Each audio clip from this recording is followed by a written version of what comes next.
pour revenir sur quasiment un lieu commun, si on ne sait pas d'où on vient, on ne sait pas où l'on va.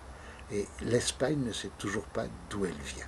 Et quand je repense au livre, enfin, en tout cas à sa trame, à son organisation, il me vient une idée particulière, c'est que je me dis comment avoir fait un boulot aussi formidable avec des sujets aussi ingrats.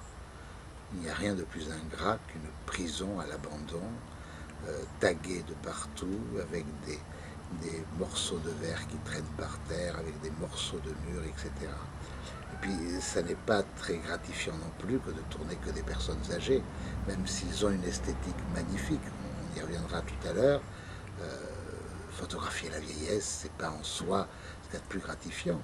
Et enfin, tourner des fosses, même si c'est dans des paysages absolument parfois magnifiques, c'est aussi quelque chose d'assez ingrat. Et je me dis, comment avoir su si bien assembler des éléments aussi contradictoires, aussi peu gratifiants au départ, pour en faire tout à la fois un livre qui a une vocation de travail sur une mémoire, qui est une mémoire encore combattante d'un côté, et deuxièmement, d'avoir fait un livre qui a une qualité esthétique absolument indéniable.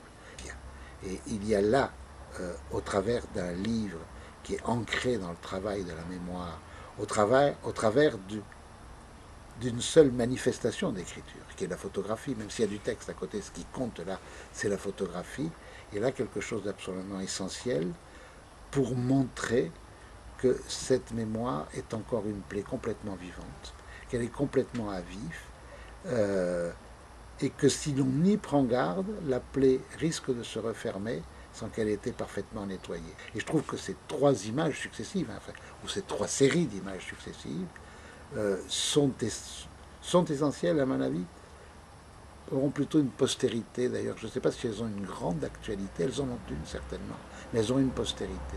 C'est-à-dire que le jour où il faudra comprendre ce qui s'est passé, on passera certes par les gens qui ont choisi des mots, qui ont collecté des témoignages, qui ont collecté des faits, qui les ont alignés les uns derrière les autres, mais rien n'aura la force de ces images qui nous montrent ce Carabanchel en ruine et ce Carabanchel en voie d'éradication, ces fosses qui ressortent là, mais qui un jour seront couvertes. Alors il restera quoi? Une stèle, il restera quelques bouquets qui iront porter les petits-enfants, voire les arrière-petits-enfants, mais il restera aussi et surtout ces personnages qui ont été les héros de cette histoire, qui a probablement été la dernière grande histoire à part la décolonisation du XXe siècle.